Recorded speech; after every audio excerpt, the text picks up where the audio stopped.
algumas questões de estrutura, de tomada de decisão, critérios, e é bem como se diz assim, a receita do bolo em termos do que é o mais recomendado para testes inferenciais principalmente, né? Então, 3 principais tópicos aí que a gente vai conversar um pouco hoje. Algumas coisas que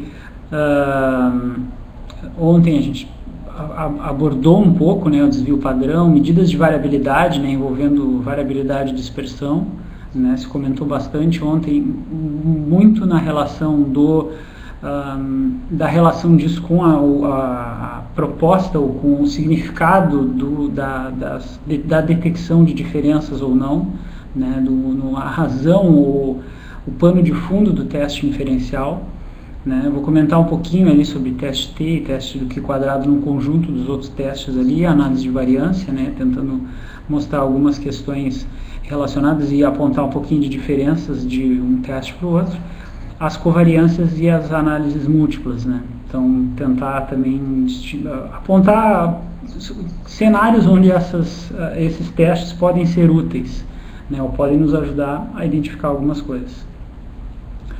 Bom, então medidas de variabilidade e dispersão, ali também aquele gráfico que nós vimos ontem, né, apresentando essas áreas da curva de normalidade, onde cada uma vai ter um representativo, dependendo de quantos desvios padrão em relação à média a gente quer avaliar, né? Lembrando que normalmente a gente vai ter a representação a partir da média e uma unidade de desvio padrão, que vai compor aí os 68% das ocorrências que eu tenho para aquele conjunto de dados, tendo também a possibilidade de representar a partir do intervalo de confiança com 2 desvios padrão, então eu vou ter ali 95% de abrangência daquela zona, daquela banda de dados ali, indicando de quanto a quanto, né, eu tenho os meus dados aparecendo, quais os limites de ocorrência que eu vou ter, e aí os 3 desvios padrão, que vai ser muito mais atípico, mas que já vão contemplar 99% dos dados que estão ocorrendo, na realidade, naquela zona de distribuição, né. Ali um exemplo também bastante aplicado, né, um teste com 4 sujeitos ali, medindo a ativação elétrica muscular, com uma carga de 7 kg e em 90 graus de flexão do joelho, a ativação sendo gravada do músculo bíceps braquial. E a gente observa ali diferenças nas médias, né? No eixo vertical a gente tem a ativação muscular, o EMG, a eletromiografia em percentual da ativação máxima daqueles indivíduos, né? Então a gente tem ali o sujeito 1 em torno de 40% do máximo, o 2 um pouco mais de 40%, o 3 perto dos 30% e o 4 lá entre 20% e 30%. Né? E as médias diferentes, né, atingindo valores diferentes para esses indivíduos em várias tentativas, então cada indivíduo fez várias tentativas, a gente calculou uma média de várias tentativas para cada indivíduo. E a variabilidade nos apontando também que, por exemplo, para alguns indivíduos, como o indivíduo número 2, né, aqui a gente observa uma variabilidade relativamente grande, então ele tem valores ali que estão passando aí dos 60%, e se a gente rebater esse gráfico para baixo aqui, ele vai ter valores aí que estão já perto dos 30%, nessa sequência de medidas que foram obtidas desse indivíduo, né? Em média ali, ele tem alguma coisa em torno de 45%, certo? Enquanto que o indivíduo 4, né, ele tem uma média menor, mas ele tem uma variabilidade também muito menor, então ele é um indivíduo mais consistente nas medidas, certo?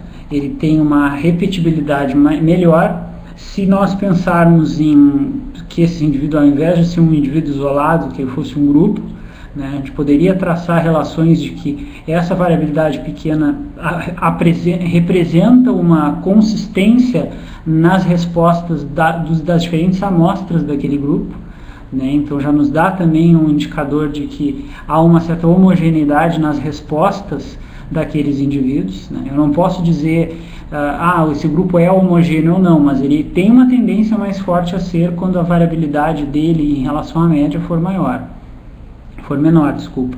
Quando a variabilidade for maior, como no caso aqui desse cenário 2, aqui no sujeito 2 ou grupo 2, se a gente for caracterizar dessa forma, a gente vai ter uma heterogeneidade maior. Porque eu tenho algumas amostras com valores muito altos e algumas amostras com valores muito baixos. Se esse padrão aqui, essa média, representa a mediana, por essa análise eu não sei. E eu não posso ter certeza, né, de que essa distribuição é normal e de que essa média representa a tendência central dos dados. Então esse é um ponto importante também, certo? Então antes, muitas vezes, de compor esse gráfico com média e desvio padrão, eu vou ter que voltar lá e analisar a distribuição dos dados, certo? Para que eu possa efetivamente comparar. Porque aqui o que eu estou fazendo é dizendo que, em média, esse sujeito 2 tem uma ativação maior, né, do que o 1. Mas como ele tem uma variabilidade muito grande, tem valores que ele apresenta que são similares ao sujeito 1. Então essas diferenças podem não ser tão importantes assim. É muito provável aqui, principalmente pelo tamanho da diferença nas médias, que exista diferença significativa. É bastante provável que sim. Mas eu corro o risco de que isso não exista porque a variabilidade dele é grande. Então eu vou ter dois fatores que vão intervir na existência ou não de diferenças significativas. O primeiro vai ser a diferença nas tendências centrais, né, aquela sobreposição das curvas. E o segundo, quão ampla é aquela curva de normalidade. Para o grupo 1 ela é menor do que para o grupo 2. Para o grupo 2 essa amplitude da distribuição desses dados é muito maior, né? Eles ocorrem em faixas muito mais distintas, certo? Então é muito difícil comparar grupos de indivíduos, né, ou sujeitos entre diferentes sujeitos, sendo que alguns deles têm uma variabilidade muito maior naquela medida específica, certo? E aí vai ter relação dessa variabilidade com a técnica de medida, que pode ter um erro, com a capacidade do indivíduo de realizar aquela tarefa, né? Então tudo isso vai interferir nessa variabilidade. Daqui a pouco esse indivíduo não foi instruído direito, ele não fez uma ou duas tentativas da forma máxima, né? E isso amplia a variabilidade dele e ele passa a ser menos diferente dos outros. Por mais que na maior parte do tempo ele seja diferente, ele apresente valores maiores de ativação, né, para a mesma carga, ele está segurando uma carga de 7 kg, né, na mesma posição, e ele em alguns momentos apresenta muito mais ativação e outros menos. Então essa inspeção visual, muitas vezes, dos dados, né, antes de pensar é diferente, não é, ela é importante para isso, para que a gente possa também poder identificar esses comportamentos e tomar decisões até em relação ao tipo do teste que vai ser utilizado. Então aqui a gente também está já propondo algo ao contrário do que seria o que eu provavelmente vou mostrar mais hoje, né, que são os testes mais sistemáticos ou que são os mais comumente utilizados, em que, por exemplo, se eu quisesse comparar esses 4 indivíduos, vamos assumir que eles sejam 4 grupos de pessoas, certo, que foram avaliados nessa condição específica, eu teria um teste específico para isso, né? Na receita do bolo eu teria um teste específico para comparar esses comportamentos desses 4 indivíduos, né? Ou uma sequência de testes, na realidade, para verificar se existe ou não diferença significativa. Isso partindo do modelo. Qual é o modelo? O meu modelo é o fato de ter 4 grupos, certo? E uma variável dependente. A minha variável dependente é a ativação, certo? Eu tenho 4 grupos para uma condição que é a sustentação de uma carga X lá. Então, para comparar esses 4 grupos, eu vou ter que usar um tipo de teste que depois a gente vai entrar um pouquinho mais. Isso a priori, sem pensar e sem olhar para os dados. Eu vou ter essa decisão tomada, certo? Olhando para os dados, eu posso fazer outras escolhas. E essa perspectiva que provavelmente na próxima aula a gente vai trabalhar um pouquinho mais, tá? Bom, aqui a gente tem uma outra situação também, né, que a gente consegue enxergar um pouquinho mais esse contraste. A gente tem 2 avaliações de um mesmo grupo, né, medidas de percentual de gordura, né, numa avaliação 1 ali na barra em azul a gente tem 19,5% de gordura com uma variabilidade X lá, representada pelo desvio padrão. E na avaliação 2 a gente tem 16,17% de gordura com uma outra variabilidade um pouquinho maior, certo? Então, o que a gente observa? Que a diferença nas médias, ela é aqui na casa de mais ou menos 3%, certo? E essa diferença em relação à variabilidade dos grupos, ela é relativamente pequena. Então, quer dizer que eu tenho pouca diferença na tendência central, né? Existe uma diferença visual, né? A avaliação 1 apresenta valores, em média, maiores do que a avaliação 2, né? Então, houve uma queda da avaliação 1 para 2 quanto ao percentual de gordura, né? Numericamente falando, a tendência de que houve uma queda. Então, muitas vezes, quando a gente lê alguns artigos que falam nessa questão da tendência, a tendência é essa. É uma visualização de algo que parece ser diferente, né? Por que se fala em tendência? Porque a gente não sabe se isso efetivamente se reflete na população, né? Então, não posso afirmar que essa diferença ela é consistente e que eu posso afirmar que essa diferença é significativa. Certo? Por que eu não posso afirmar? Primeiro, porque eu não fiz nenhum teste aqui para comparar, e segundo, porque visualmente, inspecionando esse gráfico, as variabilidades são muito grandes, principalmente na variação 2, e parece haver uma sobreposição grande entre os resultados. O que eu quero dizer? Na avaliação 2, eu tenho valores aqui que chegam muito próximos dos valores que eu observo na avaliação 1. Né? Então, tem muitas medidas foram observadas na avaliação 2 que são parecidas com as que foram observadas na avaliação 1. Então, se a gente fosse converter esse gráfico num histograma, que nem nós vimos na aula de ontem, provavelmente essa sobreposição das distribuições é relativamente grande. Então, a chance de termos diferença nesse caso já é bem menor do que no caso anterior, em que mesmo tendo uma variabilidade grande em um grupo, né, em uma situação lá, a diferença nas médias era grande. Né? Então, aquelas curvas de distribuição provavelmente estavam afastadas, por mais que um grupo tivesse uma variabilidade um pouco maior. Certo? Então, essa análise visual da média do desvio padrão já nos permite observar essa questão das tendências e já nos permite ter um palpite do que pode vir a aparecer no teste inferencial. Certo? A gente muitas vezes já consegue ter um bom palpite do que vai aparecer. Certo? Aqui a gente tem um outro exemplo, né, em que a gente consegue identificar que na realidade a gente volta para aquele gráfico anterior e fala em coeficiente de variação, porque na realidade essa diferença, esse desvio padrão por 100 unidade percentual, ele acaba sendo um análogo do coeficiente de variação, porque é uma unidade percentual. Né? O desvio padrão aqui ele é medido em unidades percentuais, certo?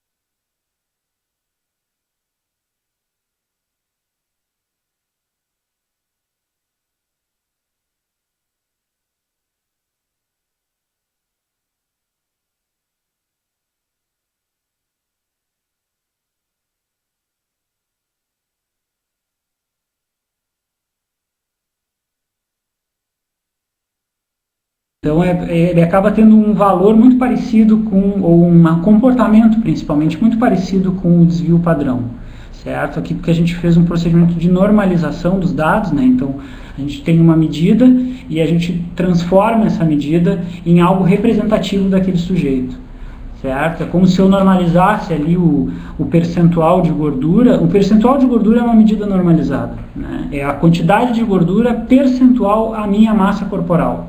Certo? Então, ele por si só também é uma medida normalizada.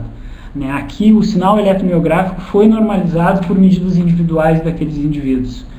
Certo? E aí, o meu desvio padrão vai ter um comportamento muito parecido com o coeficiente de variação. O coeficiente de variação aqui, ou desvio padrão, né, no caso desses grupos, também nos permite apontar exatamente o comportamento parecido com uma análise parecida com o que nós vimos no gráfico anterior, né, em relação a essa questão da diferença nas médias. Aqui muito mais gritante, né, a gente tem uma média do grupo 2 ali, né, muito maior do que do grupo 3, e as variabilidades parecidas. grandes, mas parecidas. Então quer dizer que existe uma dispersão grande, mas esses jogos de dados estão distintos em relação aos valores que aparecem ali dentro. Certo? Então a chance aqui de que exista diferença significativa é bastante grande. Também porque uma regrinha que normalmente a gente acaba aprendendo e que tem uma relação com a resposta muitas vezes do teste inferencial é se essa diferença na média, que a distância desse ponto, se eu projetar ele para cá, né, até o valor que ocorre a média, a diferença na média ela é mais ou menos do tamanho do desvio padrão. Tá? Na próxima aula a gente vai ver algo que tem uma relação muito íntima com essa análise visual. Se essa diferença na média for parecida com a diferença, ou for mais ou menos do mesmo tamanho do desvio padrão de um dos grupos, principalmente do desvio padrão médio dos grupos, né, a gente já pode ter uma grande confiança de que as diferenças são importantes, são significativas. Certo? Então, muito provável que esses dois grupos tenham alguma diferença significativa. Certo? Pura e simplesmente pela análise da diferença das médias em relação à variabilidade dos grupos, que é medida, no caso, pelo desvio padrão, nesse caso especial. Tá? Então, essa análise também vai nos permitir ver isso. Aqui, aquele coeficiente de variação, desvio padrão, na realidade, né, foi convertido efetivamente em um coeficiente de variação, e o que a gente consegue ver são os coeficientes de variação entre os indivíduos, né, cada indivíduo tem uma cor ali, né, azul, vermelho, verde e um outro que parece um lilás ali, em 4 cargas específicas ali, né, 4 pezinhos que eles estavam segurando, como que isso refletiu na variabilidade ao longo de 5 dias, então essas medidas foram feitas em vários dias, em relação à variabilidade da ativação muscular. Então, uma condição simples, o indivíduo segurava o peso lá, flexão de cotovelo 90 graus, condição isométrica, e se media a ativação muscular e tentava-se ver ao longo de diferentes dias quanto que essa medida alterava.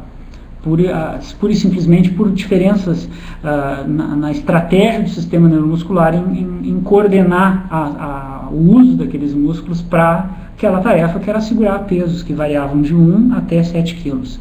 Né? E o que se observa é que alguns indivíduos, caso o sujeito 1 ali, tinha uma variabilidade em torno de 20%, né, um pouco menos, enquanto que alguns indivíduos aqui chegavam a uma variabilidade de mais ou menos 50%. Então eu já passo a ter uma informação importante que me diz, bom, a variabilidade desses indivíduos é muito grande, então provavelmente é muito difícil eu conseguir observar a diferença entre as cargas, provavelmente, certo? E principalmente se eu comparar entre sujeitos, fica pior ainda. Entre as cargas, há uma chance de que as diferenças sejam complicadas, né? Que eu tenha dificuldade de detectar essas diferenças, mas pela questão da variabilidade. Então, a medida aqui específica, né, o valor que eu estou medindo, ele muda muito entre as diferentes condições. Pode ser 5 tentativas no mesmo dia, pode ser 5 dias diferentes. Então, essa questão da variabilidade pode vir a complicar as minhas análises. Aqui a gente tem essa resposta do ponto de vista da correlação. Então, quanto menor a variabilidade, maior é a correlação entre essas duas medidas. Certo? Se eu tenho 2 medidas de percentual de gordura feitas em 2 dias diferentes, né, quanto mais parecidas elas forem, né, eu vou avaliar isso em várias pessoas, quanto mais parecidas elas forem, maior vai ser a correlação que eu tenho entre os dados de um dia com o outro. Né, e maior é a repetibilidade daquelas medidas que eu estou fazendo. No caso, essas que a gente observou que a variabilidade eram elevadas, a gente observa que o coeficiente de determinação delas está em torno de 52%, 51,8%. Então, tem muita coisa que está interferindo na reprodutibilidade desses dados, certo? Então, a capacidade de repetir essas medidas de forma parecida para essa situação específica é pequena, né? E isso vai refletir na capacidade que essa variável tem de detectar mudanças. Então, voltando ao que nós vimos lá na primeira aula, né? Quanto maior a reprodutibilidade da medida, né, ou principalmente naquela população, né, quanto maior a capacidade daquela população de reproduzir aquela tarefa do mesmo jeito, mais fácil é eu conseguir identificar diferenças de uma determinada intervenção, certo? Se eu, por exemplo, fizer um treinamento de força nesses indivíduos e eu quiser observar se eles diminuem a ativação muscular necessária para segurar aquela carga, né, como um resultado de melhora na eficiência do movimento, ou principalmente da eficiência do controle neuromuscular, eu vou precisar que esse treinamento seja muito efetivo. Porque como a minha medida é muito variada, ele vai ter que fazer ele vai ter que mudar deslocar aquela distribuição de dados muito para um dos lados, no caso para a esquerda, né? Diminuindo os valores em que ocorrem as ativações musculares, para que eu efetivamente consiga ver diferença significativa. Se eu fizer um treininho mais ou menos com aqueles indivíduos que der um estímulo pequeno, eu provavelmente não vou conseguir observar diferenças.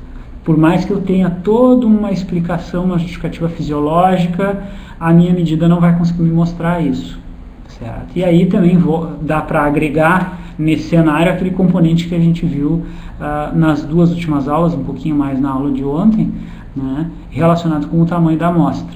Né? Se a minha amostra for pequena, pior ainda, né? Maior a chance de ter uma variabilidade muito grande, certo? Aqui a gente tem uma outra relação que tem uma associação muito mais forte, quem trabalha com biomecânica vai estar mais acostumado com isso, né, que é a relação entre a força e a voltagem, por exemplo, numa plataforma de força. Né? A gente sabe que a plataforma de força, dentro de condições relativamente controladas, né, ela tem uma grande capacidade de medir força, só que ela não mede a força, né? Ela mede o efeito da força sobre a estrutura, sobre o material. Então o sujeito faz força no material, deforma esse material e essa deformação é lida como uma mudança na voltagem do circuito elétrico que está vinculado ali naquele sensor que é a plataforma. Então essa relação da quantidade de força que é feita na plataforma com a quantidade de voltagem que muda é uma relação importante, porque vai me auxiliar, na realidade, vai permitir com que eu consiga traçar essa relação e medir a força efetivamente, certo? É como uma balança, o sujeito para em cima da balança, né, e aquela balança tem uma estrutura que é deformada lá dentro, dependendo do tipo de balança, pode ser uma mola, pode ser um peso com uma alavanca, ou pode ser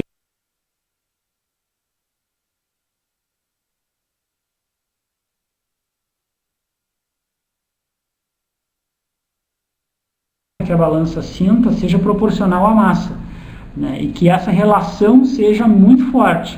Se eu com 70 quilos me pesar na balança, né, ela tem que ter uma resposta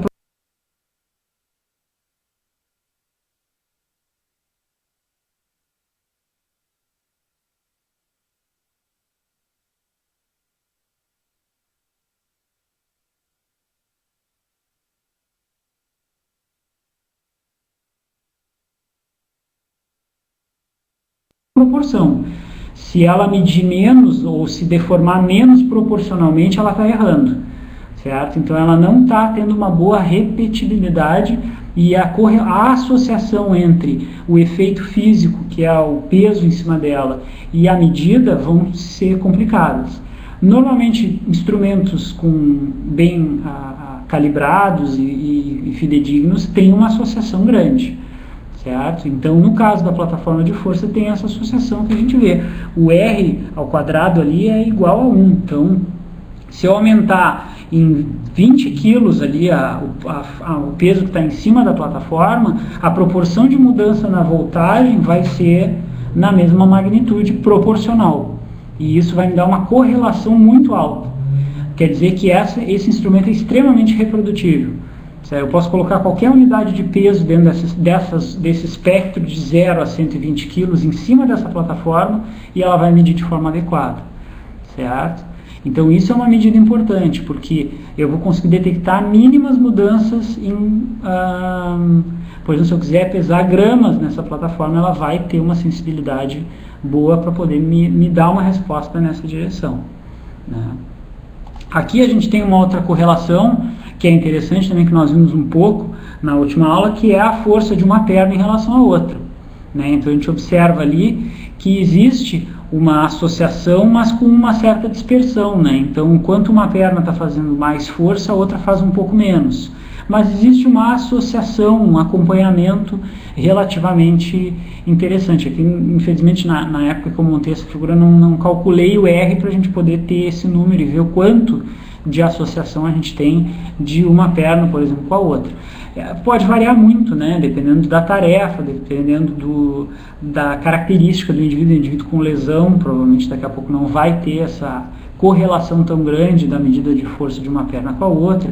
Então isso também vai ser algo que vai mudar muitas vezes esse cenário, certo? Então pode também interferir nessas correlações. Como eu comentei, a capacidade de determinar, por exemplo, a medida no eixo vertical, ali que no caso a força da perna esquerda, a partir da informação da perna direita, né, depende de muitas coisas. E quanto mais fatores intervenientes estiverem afetando essa relação, pior vai ser a relação, né?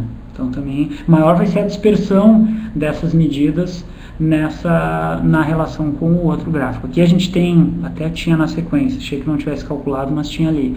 Então a gente vê um coeficiente de determinação de em torno de 97%. Então tem uns 3% de variabilidade nessa relação das forças de uma perna com a outra, que estão relacionadas com algo que a gente não sabe, certo? Que pode ser algo relacionado com o controle do movimento, com características específicas da preferência de uma perna em relação à outra. Então tem muita coisa que pode estar interferindo nessa relação para que essa linha de associação não seja uma linha reta perfeita, né? Em alguns momentos eu tenho uma perna fazendo mais força que a outra, e em outros momentos isso se inverte. E essas inversões elas podem estar associadas com muitas coisas. E elas, quanto mais eu tiver esse afastamento dessa linha de tendência central, menor vai ser o coeficiente de determinação e menor vai ser a correlação de uma medida em relação à outra, certo? Aqui a gente também consegue observar, num outro espectro, na realidade, a gente tem o centro de pressão dentro do calçado do indivíduo enquanto ele caminha, certo? Se mediu isso com uma palmilha sensorizada, a gente vê que para uma perna ali à direita, no caso em azul, né, esse centro de pressão ele percorre caminhos mais distintos, enquanto que para o pé esquerdo ele percorre caminhos mais consistentes, né? Então a variabilidade do centro de pressão do lado direito é maior do que do lado esquerdo. Se eu fosse medir a área dessa figura, né, é uma figura desse extremo, é uma figura geométrica perfeita, mas se eu fosse conseguir medir a área que ela ocupa na imagem inteira, eu ia ver que a área dela é maior, quer dizer que tem uma variabilidade maior de trajetos que o pé desse indivíduo faz no lado direito que o esquerdo não faz, por alguma razão de características desse indivíduo, certo? Então a associação entre essas duas medidas pode não ser tão linear exatamente por isso, porque uma perna oscila mais do que a outra, certo? E aí teria que ver, bom, qual é a preferência desse indivíduo, será que era a perna esquerda ou a direita? Aí tem uma série de questões que podem ajudar a explicar esse fenômeno, certo? Voltando nos conceitos que nós vimos ontem, né, as medidas de variabilidade e dispersão, então a gente vai ter ali o intervalo de confiança representando 95% do que acontece dentro daquela amostra, certo? Deixando 5% para fora ali da amostra. Tem como configurar, e quem quiser brincar um pouquinho no Excel depois com isso, o Excel tem uma função para calcular o intervalo de confiança, em que são necessárias as medidas de média, se eu não me engano, tamanho da amostra, desvio padrão e o intervalo, a faixa que se quer representar. Então ele vai te pedir lá 5%, eu não me lembro se ele pede 5% ou 95%, ele pede um dos dois, mas tu pode botar, por exemplo, eu quero representar 90% do que acontece nesses dados, né? E aí isso vai estar apresentado, ele vai poder calcular isso e te mostrar, bom, 90% desses dados com esse desvio padrão para esse tamanho de amostra tem um espectro de tanto. Então ele te dá um número lá, que a partir da média tu sabe, menos a média, mais a média tu tem um espectro inteiro. Então dá para calcular o intervalo de confiança com uma facilidade bem grande dentro do Excel mesmo, E dá para brincar um pouquinho em relação ao tamanho da amostra, experimentar diminuir ou aumentar o número de sujeitos no cálculo, para ver o quanto que isso interfere no intervalo de confiança, e principalmente, né, que interfere muito, é o quanto percentual eu vou ter, né? Quanto maior o percentual, maior vai ser aquele intervalo de confiança, certo? Porque mais ampla vai ser a representação que eu vou ter daqueles dados, certo? Então isso me ajuda a mostrar para a pessoa que está lendo o trabalho, por exemplo, né, a amplitude em que aqueles dados aconteceram. Aqui a gente tem no gráfico de correlação a amplitude do intervalo de confiança, que é uma medida interessante quando a gente pensa em relações causa e efeito, por exemplo, né? Ou, por exemplo, eu quero tentar estimar uma medida a partir de outra, né? Eu quero estimar o eixo vertical tendo uma medida de controle no eixo horizontal, né? Muitas vezes essa tentativa de estimar algo tem um erro embutido, né? E a gente vai ter uma correlação ali de uma coisa com a outra que pode não ser tão grande e que vai ter uma variabilidade ao longo das medidas que eu obtive. E essa variabilidade é representada pelo intervalo de confiança linear, né? Que vai ser exatamente quanto que tem, porque eu posso ter daqui a pouco regiões de medida ali, por exemplo, mais perto do 15 ali, em que eu tenho, aqui no caso está bem homogêneo, mas eu posso ter medidas perto do 15 em que essa dispersão seja menor do que nas medidas menores, certo? Então tem alguns instrumentos, por exemplo, que medem, por exemplo, ergômetros que medem o trabalho realizado pelo indivíduo durante o exercício de forma mais fidedigna quando a carga é maior do que menor. Então esse gráfico seria diferente, ele seria mais disperso aqui embaixo do que lá em cima. Certo? Porque a capacidade de medição daquele sensor específico melhora em um determinado cenário e piora em outro, né? Então também tem esse fator que pode vir a contribuir com essa tentativa de estimar alguma coisa, certo? Eu normalmente constrói com modelos em que eu quero estimar uma medida que eu não tenho como medir ela efetivamente, mas eu tenho uma variável que me ajuda a tentar se aproximar dela.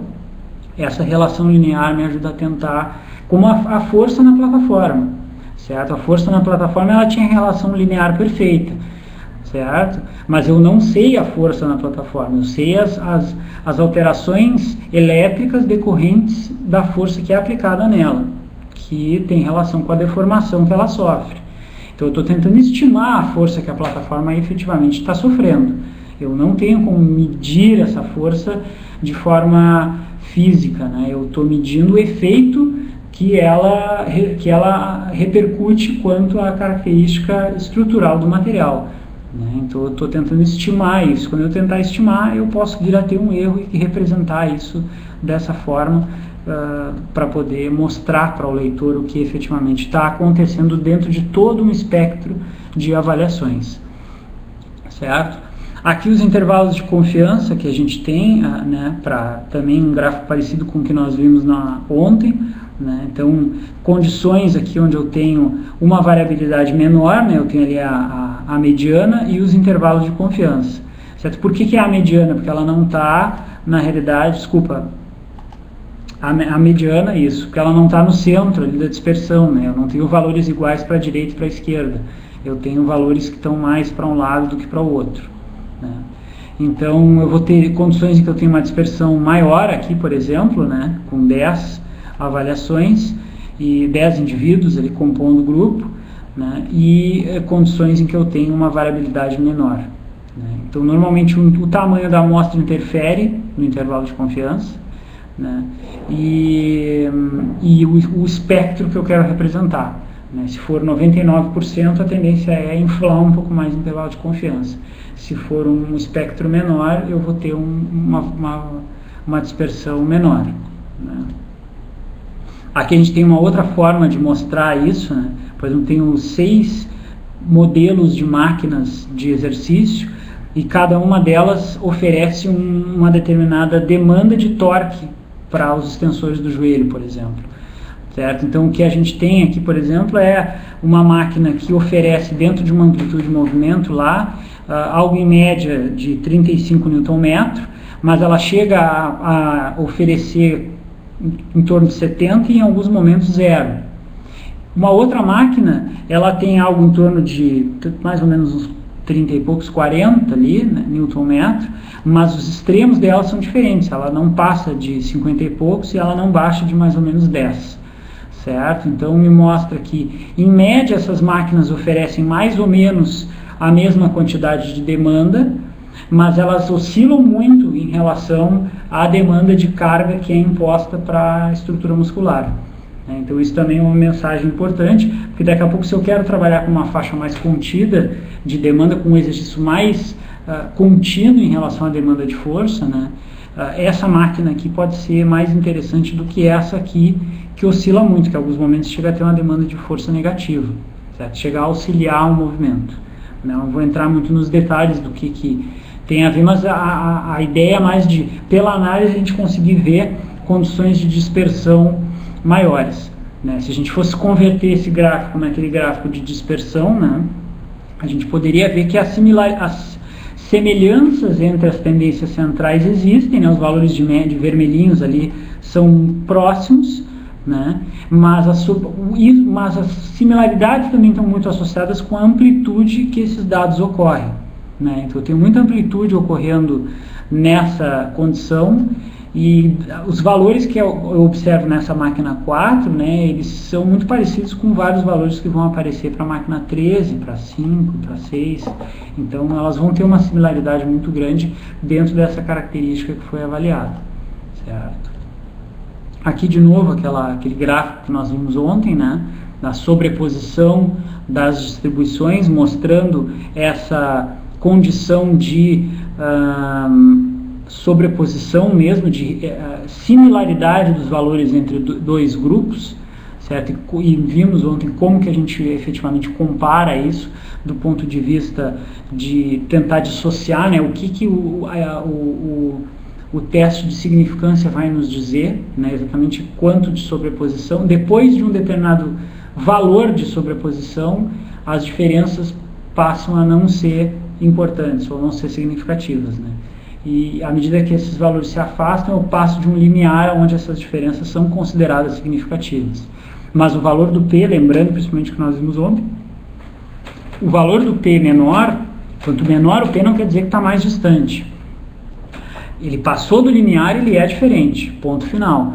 E ele não passou do limiar, 0,06 quer dizer que é quase significativo. Não, não é significativo, né? Então o tamanho do P não está associado diretamente com a proximidade dessas duas curvas, certo? Então também tem esse fator que é importante. Aqui a comparação de médias, né, em que a partir daquelas curvas anteriores, né, eu vou fazer uma análise tentando identificar se na realidade essas distribuições são diferentes, muitas vezes por meio de testes de comparação de médias. Se eu tenho dois grupos, né, como esse caso aqui, eu vou fazer a comparação das médias para tentar identificar se as tendências centrais são próximas. Mas, obviamente, o teste, ele é chamado de teste de comparação de médias, mas ele não usa só a média para comparar as duas distribuições, né? Ele vai usar os valores que se apresentam em uma medida em relação à outra, né? Mas vai tentar identificar a proximidade entre as tendências centrais, né? Que daí vão ser os testes T de Student, que vão tentar compor uma curva de distribuição para aqueles dados, tentar assimilar ou deixar elas próximas, ou comparar a curva de normalidade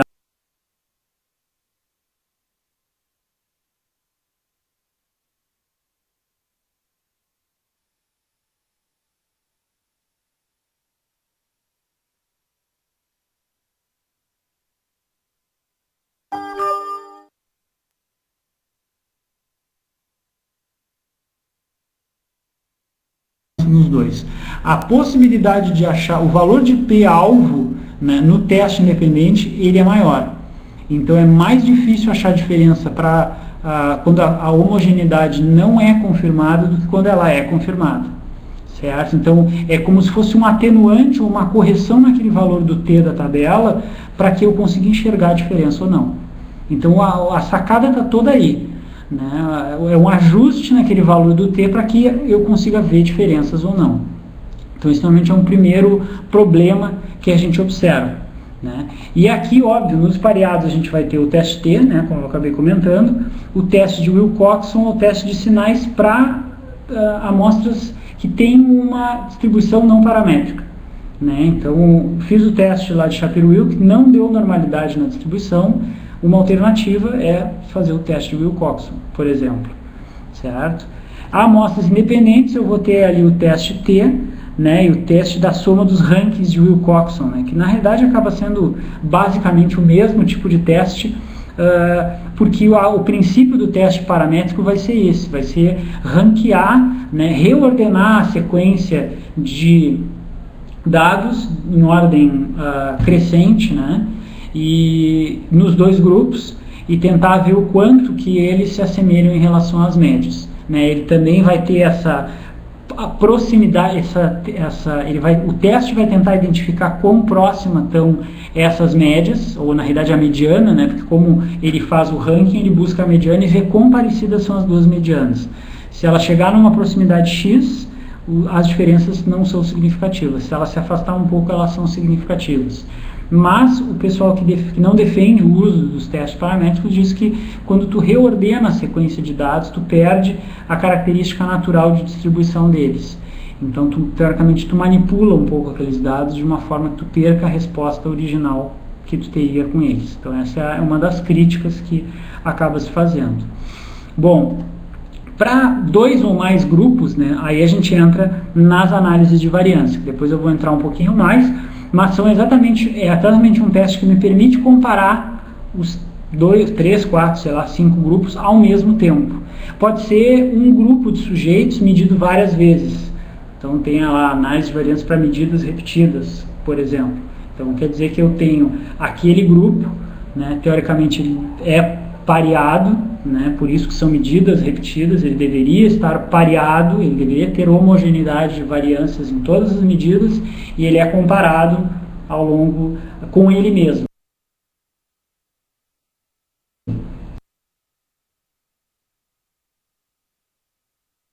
Na realidade vai ser um fator só, né? Então o que é um fator? Eu vou ter lá só aqueles grupos sendo comparados. Se eu tiver aqueles grupos em 2 dias, eu tenho 2 fatores, né? Eu tenho o fator grupo e o fator dias, interferindo na minha variável independente, na variável dependente, né? Vamos supor, se for a força, né, de 3 grupos avaliados em 2 dias, eu tenho uma análise de variância de 2 caminhos, ou de 2 fatores, né? O fator grupo 1, grupo 2 e grupo 3, e o dia 1 e o dia 2.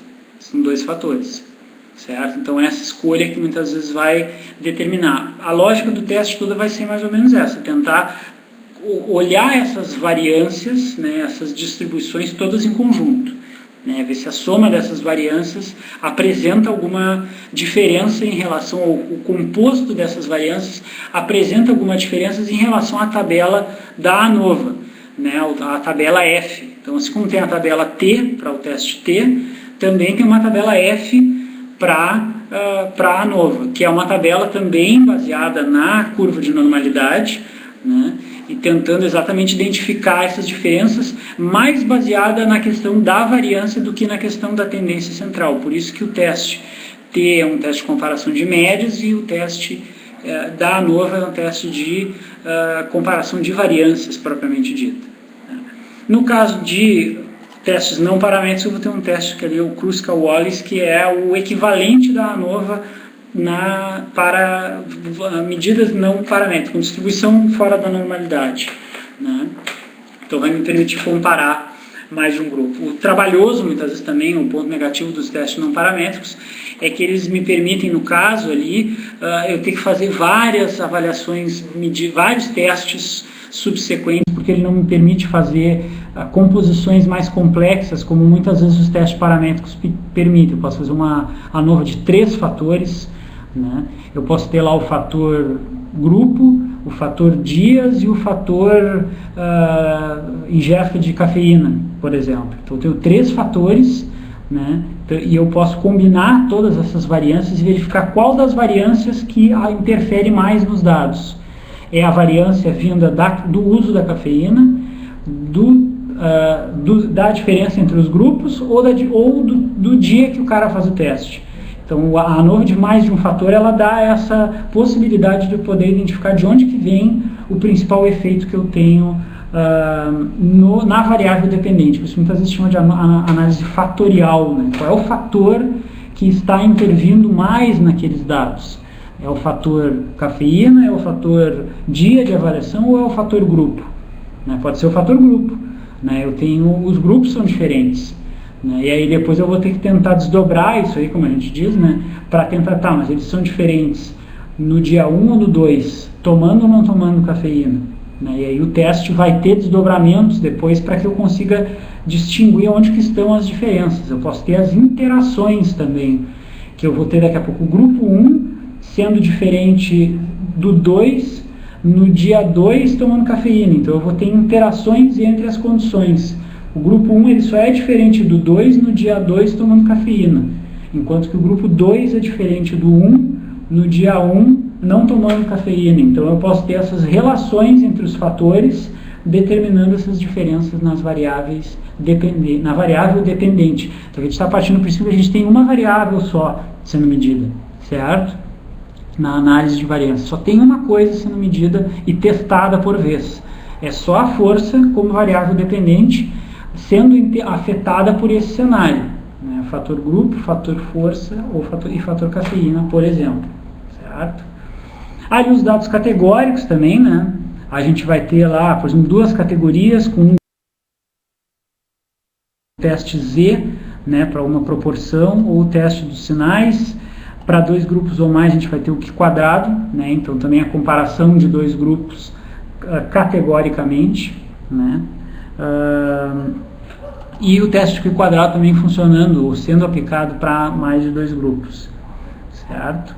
Aqui também tem os dois grupos pareados com o teste de Mach-Nehmar e o teste do Q quadrado ou o teste exato de Fischer, né? Então às vezes quando a gente tem dados, unidades percentuais, que a gente quer comparar distribuições, frequências de ocorrência numa determinada população, os testes não paramétricos, esses testes categóricos, como a gente chama, não paramétricos, vão ter essa capacidade de distinguir duas distribuições em uma determinada amostra lá, né? Eu tenho lá duas amostras e quero comparar, né? Eu posso ter uma amostra e a distribuição dessa amostra em relação a uma normalidade, como o caso de um grupo, ou duas populações, duas amostras ali advindas da população e a frequência de ocorrência delas em relação a uma determinada medida, certo? Então aqui tem um desmembramento daquela tabela anterior, né? A gente tem uma população para eu podendo utilizar, eu tendo dados, né, intervalais ou normais, o teste de uma amostra, dados ordinais ou intervalares, uma amostra para comparação das medianas, dados categóricos, eu vou ter o teste binomial e dados categóricos, o teste do Q quadrado, né? Se eu tiver ali uma variável, dois níveis e uma variável independente, né? Uma variável independente só intervindo naquela variável dependente, né? E dois grupos eu posso ter, se eu tiver variáveis intervalares e normais, né? Com distribuição normal, eu posso ter o teste T para amostras independentes, né? Se eu tiver variáveis ordinais ou intervalares, o teste Wilcoxon, então muito parecido com o que a gente viu lá em cima, e dados categóricos, o Q quadrado ou o teste exato de Fischer. Então isso aqui vai me permitir fazer as escolhas. Eu vou ter lá dois ou mais grupos, né, e uma variável independente, né? A gente sempre trabalhando aqui por enquanto com uma variável independente só. Aqui no caso, dois ou mais grupos, né, eu vou para a ANOVA, se eu tenho dados intervalares com distribuição normal. Se eu tenho dados ordinais ou intervalares com uma distribuição não paramétrica, Kruskal-Wallis, né, ou dados categóricos, o teste do Q quadrado. aqui, se eu tenho uma variável dependente de novo e dois níveis ou dois grupos dependentes pareados agora, né? São dois grupos pareados, eu tenho, se essa variável for intervalar e com distribuição normal, teste T pareado. Né? Dados ordinais ou intervalais, né? No caso de distribuição fora da normalidade, Wilcoxon com sinais de ranking e dados categóricos, teste McNemar. Né? Então, mais assim um desmembramento do que nós vimos antes. Aqui um cenário parecido, uma variável independente, dois ou mais grupos, dados intervalares com distribuição normal, análise de variância, no caso, para medidas repetidas se os grupos forem pareados. Né? Então, partindo do princípio que a homogeneidade das variâncias é confirmada, né? a ANOVA para medidas repetidas, dados ordinais ou intervalares, né, fora da normalidade, teste Friedman, né, então uma sugestão um pouquinho diferente do que apareceu antes lá, e dados categóricos, medidas repetidas com a regressão logística, né, que também vai ter uma outra aplicação, assim, muitas vezes, né, a regressão logística vai nos permitir fazer essa correlação entre variáveis com distribuição, por exemplo, não paramétrica ou dados categóricos. Né? Então, se eu tenho lá indivíduos que apresentam ou não apresentam lesão e eu quero relacionar isso com uma outra medida, eu posso usar a regressão logística para isso. Aqui a gente já tem um cenário um pouquinho diferente. Eu tenho duas variáveis dependentes, certo? Que é algo que normalmente aparece, né, nos cenários dos estudos que a gente vai conduzir. Dificilmente a gente vai medir uma coisa só. A gente vai medir mais de uma variável, né? E essa variável essas variáveis vão ter comportamentos distintos, mas elas vêm da mesma amostra que representa a mesma população. Então, do ponto de vista assim, mais conservador, clássico na análise estatística, eu deveria, sempre que mensuro mais de uma variável dependente, analisar o comportamento delas em conjunto, certo? Para tentar atenuar principalmente a ocorrência de erro tipo 1, que é o que nós vimos na aula de ontem. Né? Porque se eu faço muitas comparações, muitos testes, em algum momento alguma coisa vai dar significativa ao acaso, pelo fato de repetir os testes. Então aqui a gente entra, né, com, por exemplo, duas ou mais variáveis dependentes, né?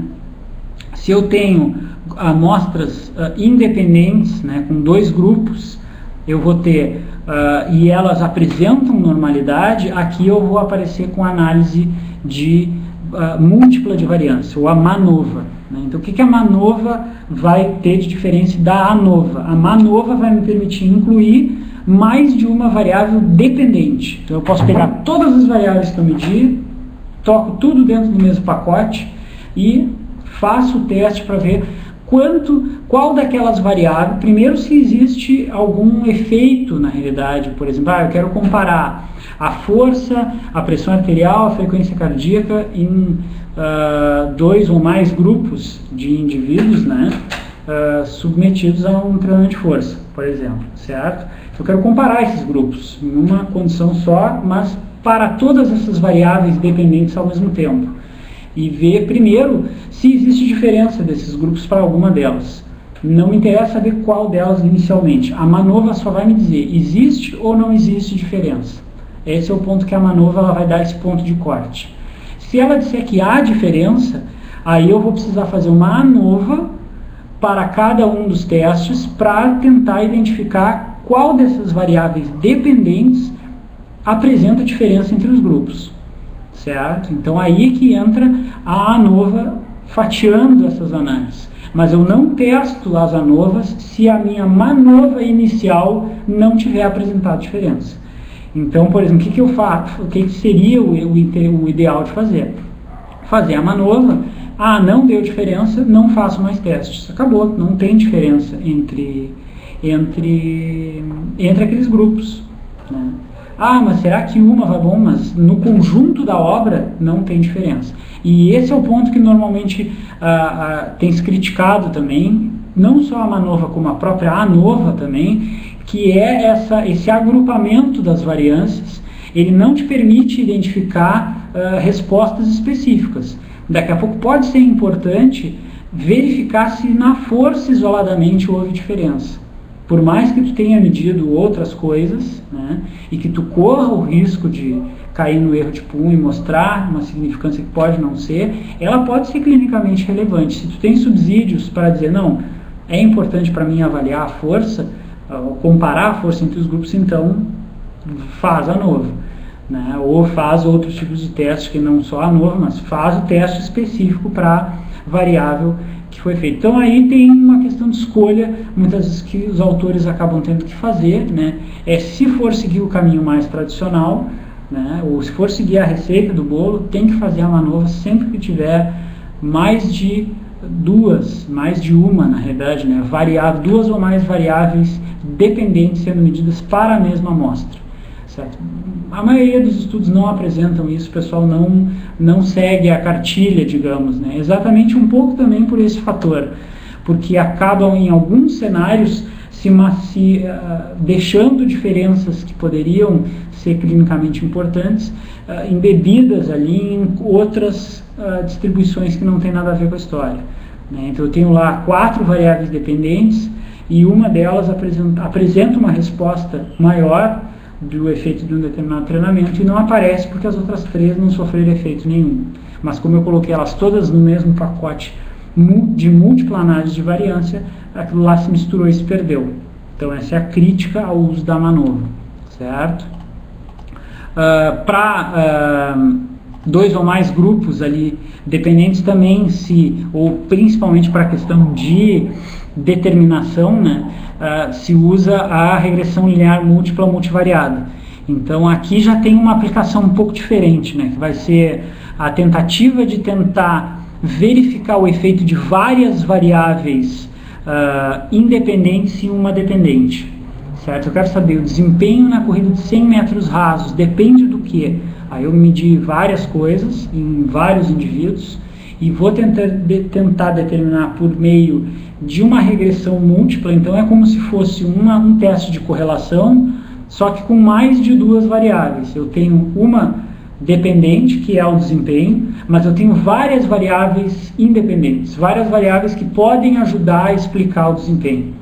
Então a regressão múltipla, a regressão linear múltipla, né, ela vai tentar me ajudar a entender como que uma determinada medida é influenciada por outras, ou quais as medidas. E o interessante dessa aplicação, o mais interessante disso é isso, é que ela tem um mecanismo que te permite ele incluir ou não incluir algumas variáveis que possam não ter efeito nenhum. Então, por exemplo, eu medi lá 10 variáveis, medi estatura, massa, percentual de gordura, força, um monte de coisa que eu acredito que faça diferença para o desempenho na prova de 100 metros rasos. Certo? E aí eu incluo essas medidas no modelo de regressão múltipla e o teste estatístico vai tentar verificar qual dessas variáveis que tem uma associação melhor com o desempenho no teste. Se essa variável, por exemplo, a variável estatura, não tiver associação com o desempenho, ele retira do modelo. Se a variável percentual de gordura tiver associação com o desempenho, ele deixa no modelo. Certo? Então ele tem uma lógica bastante interessante de poder definir a partir de um critério de associação de significância quais as variáveis que estão aderidas ou não àquela resposta. Certo? Então isso é uma abordagem bastante interessante na área de esportes, tem recebido um pouquinho mais de atenção no sentido exatamente disso, de tentar entender quais os componentes do desempenho em determinadas atividades ou tarefas. Então quando se tem a possibilidade de avaliar um número grande de medidas de uma determinada amostra, né, e tentar ver quais dessas que influenciam mais no desempenho. Isso é uma abordagem bem utilizada.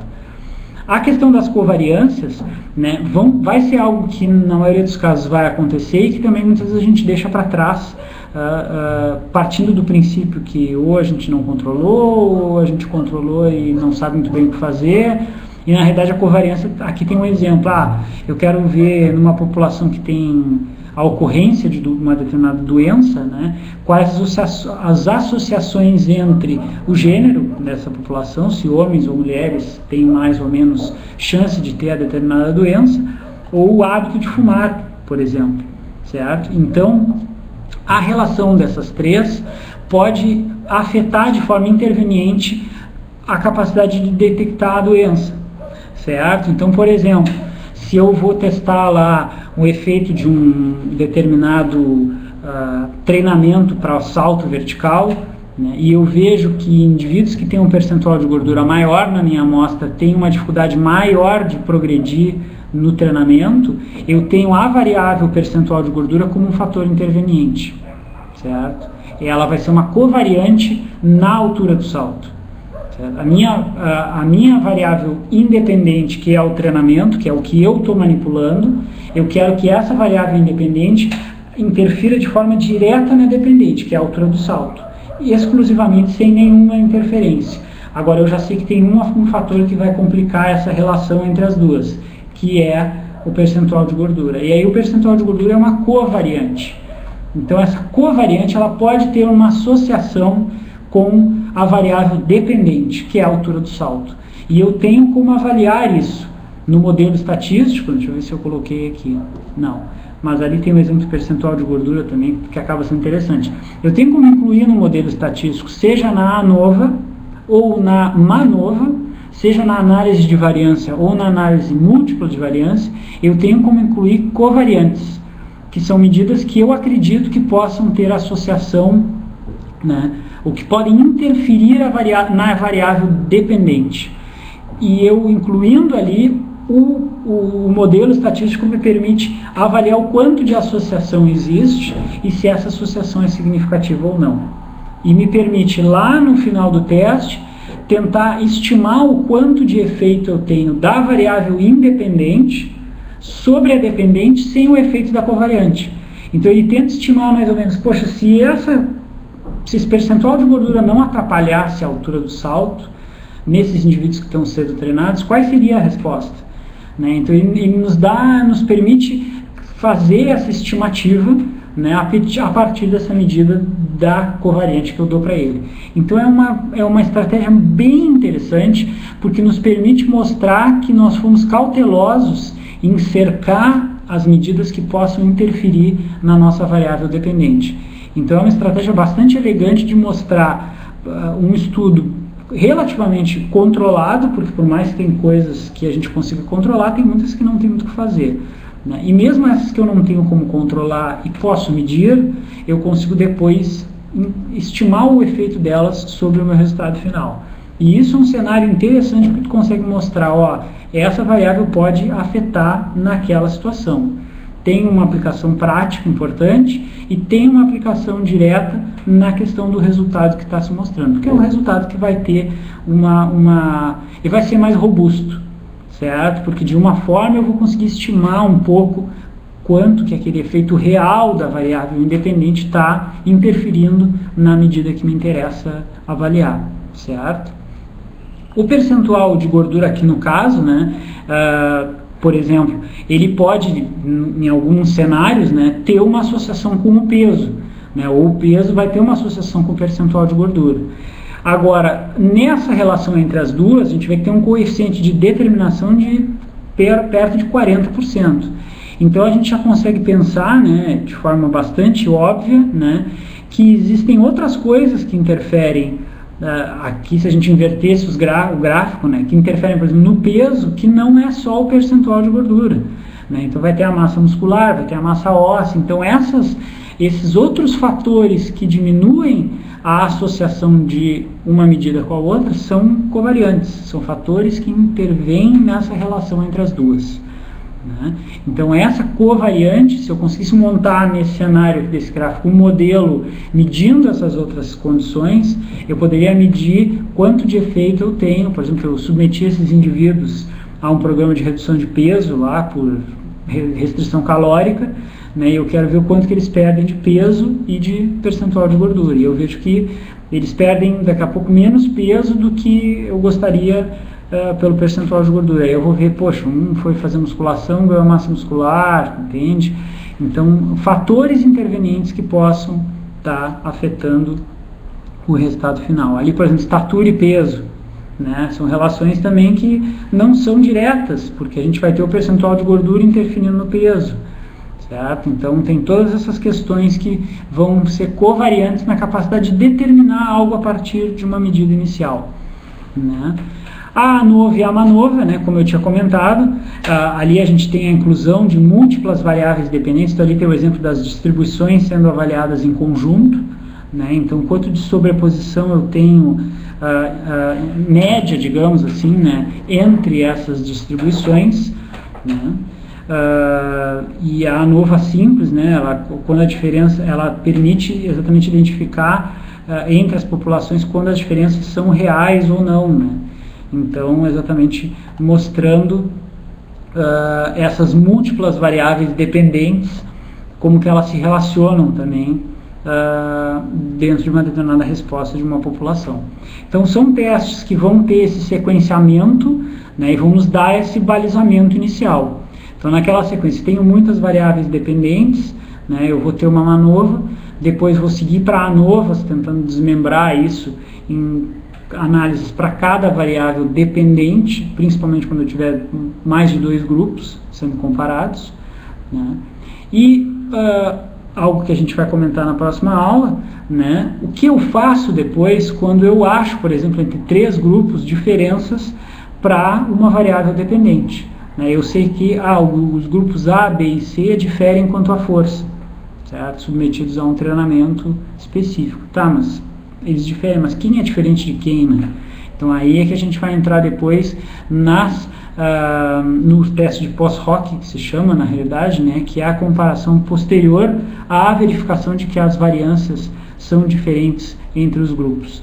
Isso aí a gente vai entrar um pouquinho mais na próxima aula. Então, voltou naqueles conceitos de variabilidade, tentou traçar uma associação de novo entre essas questões de significância. Ilustramos um pouquinho o teste T, a diferença do T para a análise de variância, aquele esqueletão assim, de tomada de decisões dos testes inferenciais mais tradicionais, né?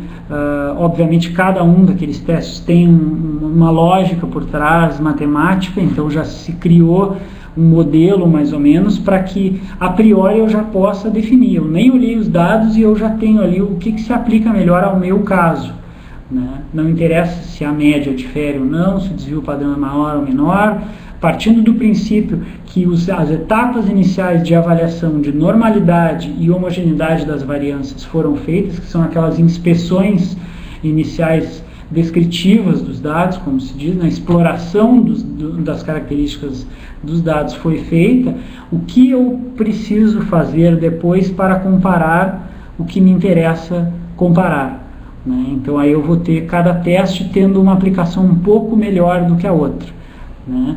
E hoje o que tem se discutido mais é isso, né? O quanto que esse fluxograma é rígido ou não e o quanto que ele é eficiente ou não, né? O quanto que ele nos permite efetivamente verificar o que os dados estão mostrando, né? E esse é o grande ponto de discussão aí que está acontecendo hoje na literatura. E um pouquinho ali da questão dos efeitos das covariantes na relação com as análises múltiplas, né?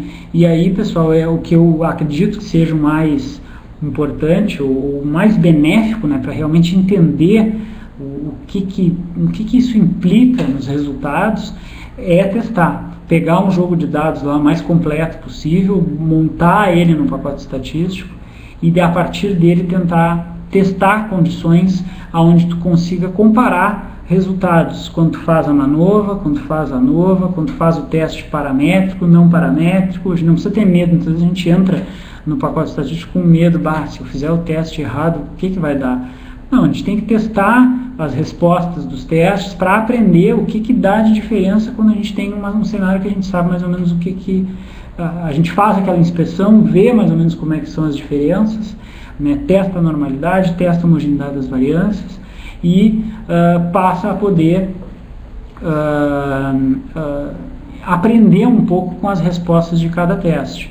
a diferença do teste ter pareado para não pareado, o que acontece quando eu pego uma amostra e comparo com os dois, o que dá no valor de P de diferente, o que isso tem de relação com aquela inspeção visual que eu faço dos grupos. Aquela inspeção visual é importantíssima.